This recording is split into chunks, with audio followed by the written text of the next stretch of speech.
Why are you in my bedroom? For Christ's sake. Bella, go and call Bella. Why are you in my bedroom? Hein? Where do you work? Bonjour tout le monde, je suis Réziando, c'est coup de cœur, coup de gueule. Alors aujourd'hui nous avons une vidéo coup de gueule. Et c'est le type de vidéo que quand je regarde, je dis, faut jamais faire ça. Faut jamais faire ça. What do you want here? Please don't kill me. What do you want here? This is my home. This is my house. Yes, sir. I built it from the first brick. Yes, what are you doing here? Let me tell you. Yes. And tell the truth. Yes. Because I'm going to push the thing inside you. Yes. And then we go to court and then we do what we sort it out. Tell me. Okay, the thing is, I visited here. And this lady. And this lady, continue. Call Bella. Call Bella for me. I just called Bella. Continue. This lady came and she told me. Bella, you see what your mother is doing? This is a naked man in my bed. No, I'm not doing anything. Open. What are you doing in my bed? This is my bed. This is my mattress. I bought it with my money. This is my bed. I bought it with my money. This is my mosquito net. I bought it with my money. Alors, ce sont des vidéos pour moi qui sont des vidéos coup de gueule. Tout simplement pourquoi? Parce que tout ce qui est intime se règle dans l'intimité. Et maintenant, nous avons un mari qui vient de surprendre l'amant de son épouse ou de sa compagne, parce qu'on ne sait pas si son mari. Il prend à témoin le fille Béra, viens voir ce que fait ta mère.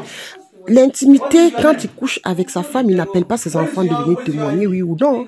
Donc, je veux dire qu'à un moment donné, notre détresse personnelle ne doit pas empiéter sur la liberté des autres.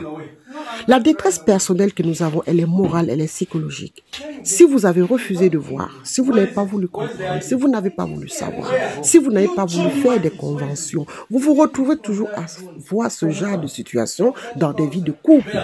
Et très souvent, c'est en Afrique où on a encore ce type de réalité qui font que certaines personnes s'exhibent sur Internet à filmer des scènes de couple pour vouloir peut-être souiller l'amante, souiller l'amant, pour pouvoir avoir une satisfaction éphémère. Parce que après, à la fin, c'est vous qui restez l'homme qui a été cocufié, c'est vous qui restez l'homme qui n'a pas pu peut-être satisfaire la femme, parce que au fond de chaque personne, vous connaissez les manquements, vous connaissez les besoins qui n'ont pas été.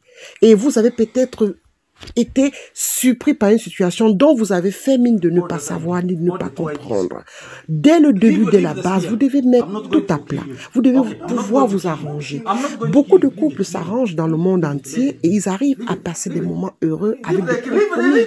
Maintenant, si vous n'êtes pas encore dans cette phase de pouvoir faire ces compromis-là, de pouvoir avancer dans la société de cette façon, dites-vous que vous vivez dans le monde et que le monde va très très vite. C'est pour ça que les tromperies seront toujours. Pourquoi? Parce que beaucoup de personnes ignorent les valeurs de tout un chacun.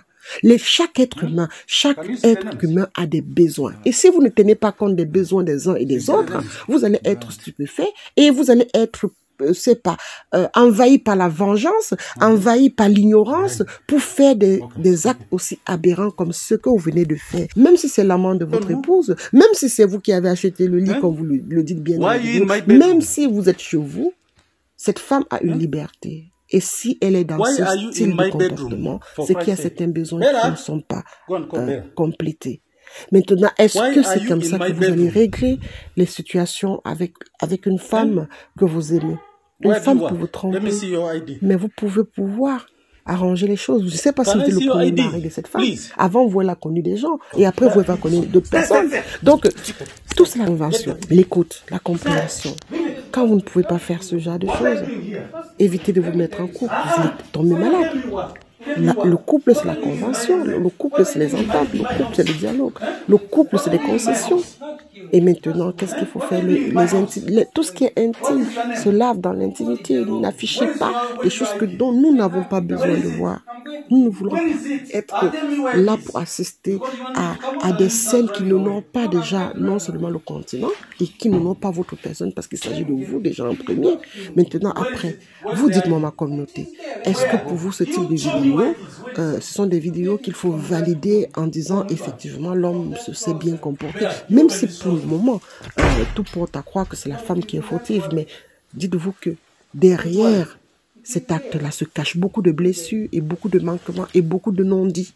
Parce que tout, c'est d'abord dans les non-dits. Il ne faut pas que tout nous choque. Tout en premier vue. Il faudrait qu'on réfléchisse à pourquoi est-ce qu'un être humain peut pouvoir passer à ce type d'acte. Déjà parce que je pense que tout un chacun respecte son lit conjugal. Mais si on a une femme qui arrive à ne pas respecter son lit conjugal, elle a des problèmes plus graves que le respect de lit conjugal. Voilà. Donc, quelque part, apprenons à régler nos problèmes en intérieur ou bien en intimité et évitons d'afficher les gens surtout qui ne nous ont pas donné l'autorisation de les afficher. On se dit à très bientôt pour la prochaine vidéo. Abonnez-vous, partagez. Bisous.